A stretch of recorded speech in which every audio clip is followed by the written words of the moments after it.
Some time ago, my buddy Salubrious Snail made this video, which is about what he calls counterweight commanders. A commander which is not played to amplify a deck's themes or be built around, but instead to shore up a weakness the deck might have. He had a few examples in his Glisa Sunslayer deck, which can halt early aggression with those keywords and preserve his life total for this greedy late game deck. And Liesa, who can act as a powerful finisher in a deck that is normally pretty slow. I really liked this idea. It's a cool way to design a commander deck, and his video is worth a watch. I'll link it below if you haven't seen it yet. In this video, I want to talk about a similar type of card, but for the 99 of your deck. Oh, didn't see you there. I'd like to interrupt this video real quick to talk to you about an infamous backgammon player, Forrest ML. He's banned from Turkey because of his less than desirable tactics. He also runs the store Void Monster. These are for the PNG over here. And Void Monster has a special exclusive drop. Well, make both PNGs explode. The Friendship and Courage playmats. These blank inspired playmats are really cool. And they come with the memory life counters if you want them. But they're only available until August 2nd, and then they're gone forever. If you want to get your copy of these playmats before they're gone for good, click the link in the description below. If we look closer at Alex's video, these decks are ones where the commander is not a key part of the deck's main game plan. The deck can function and do its thing without the commander. These counterweight commanders just close a gap in the deck. The commander is a great way to do this because you always have access to the card. The problem is, there are a lot of commanders people play which are amplifiers or enablers to enhance a strategy, or some decks like Voltron which seriously rely on the commander. These decks can't really have a counterweight commander. Luckily, we have 99 other cards to help with that. Counterweight cards in the 99 are cards that will help you shore up a weakness. Here are some examples. Probably the easiest would be something like a slow blink or protection for your deck that goes wide. If you are playing some deck that wants to have a lot of creatures on board, then a board wipe is your biggest enemy, so this will protect you from that. Or maybe your deck is slow to build up a board and light on creatures. So to avoid taking a ton of damage early game, you can play some pillow fort effects. A crawl space can slow down token boards, or a death touch blocker can stop large creatures from swinging in at you. It could also be something as simple as card draw.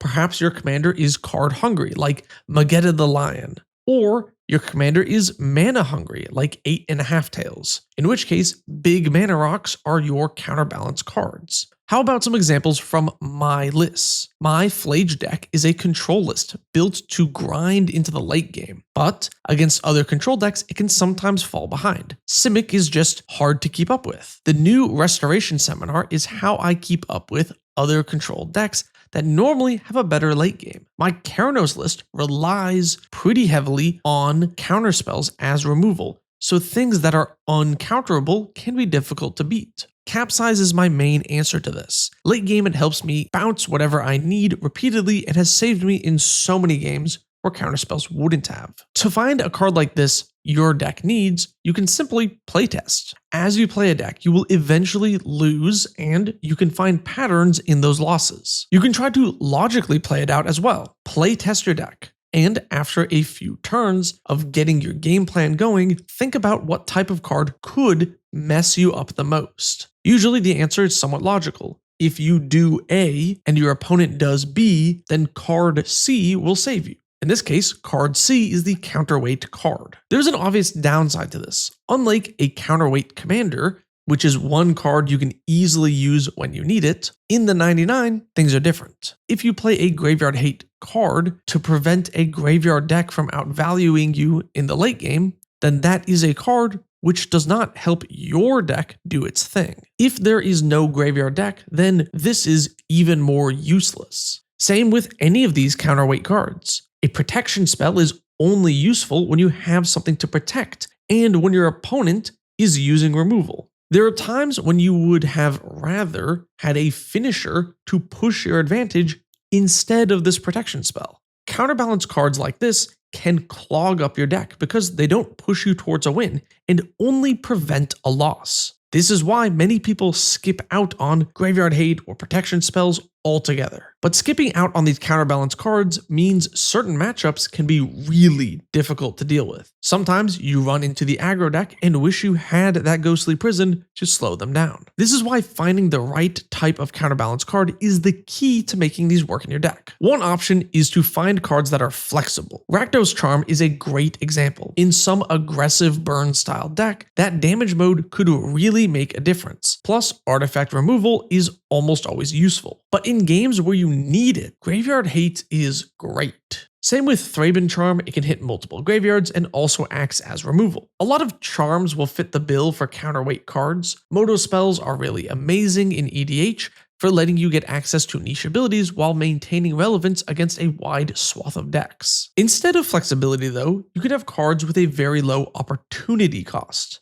Cards like Bajuka Bog or Scavenger Grounds easily slot into most decks while giving you access to Graveyard Hate, without even taking up a non-land slot in the deck. Lots of MDFCs like Boggart Trawler or Sundering Eruption can give you access to niche effects without costing you a real card since they're lands on the other end. Sometimes low opportunity cost can also be found by making that counterweight card fit within a synergy of the deck. For example, an Enchantress Voltron deck like Tuvasa the Sunlit might initially not get that much use out of a Ghostly Prison. It doesn't really help your Voltron plan, beyond the regular +1/+1 she gains. But by being an enchantment, it means the Ghostly Prison does synergize with your other Enchantress effects. So even though it's in the deck, just to make sure you don't get swarmed by little creatures, it still works with the synergies of the list. Lots of small artifacts have the ability to do something or draw a card, which can also work into this category of low opportunity cost since they are easily just drawing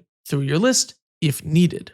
There are also ways to run counterbalance cards without the low opportunity cost or flexibility. You can also force these into your list if you have the card velocity to keep up with it. If you have some sort of tutor package, let's say you're playing Rocco Cabaretti Caterer, then you can easily slot in very niche strange effects to help cover whatever your deck's weakness is. Alternatively, if your commander churns through your deck very fast, like a Jaxus, the Troublemaker, and you can easily loot through your list, then just discard the counterweight cards when you don't think they'll be needed that game.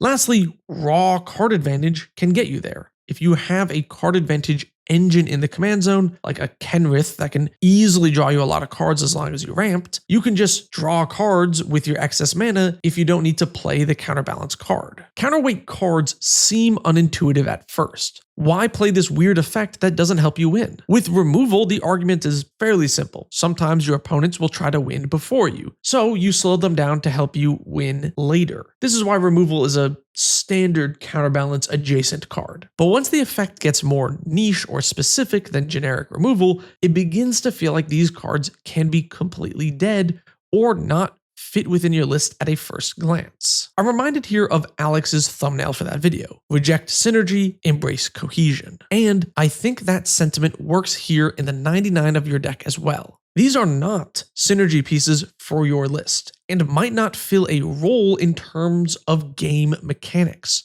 but that doesn't mean they don't fit into the deck overall. Having a cohesive deck where every card is there for a purpose might not always mean synergy, but when your deck struggles, these cohesive counterbalance cards will feel just as useful as any synergy piece in your deck and make it so that difficult matchup isn't so difficult anymore. Sneed's Feed and Seeds 420 asks, aside from Salvaging Station and its merry bunch of baubles, what is your favorite combo? Not just in terms of how powerful it is, but in terms of how fun or unique it feels to execute. Also, kufta or kebab. Honestly, for me, kebab. In terms of favorite combo, it's probably some sort of like High Tide one where you like High Tide, flash it back, and then go infinite with some other loop. There's a bunch of things like Capsize, double High Tide, Candelabra of Tawanos, and at least, was it 5-6 lands? I don't remember exactly. That is like a pretty funny combo. I just like High Tide. It's a cool card.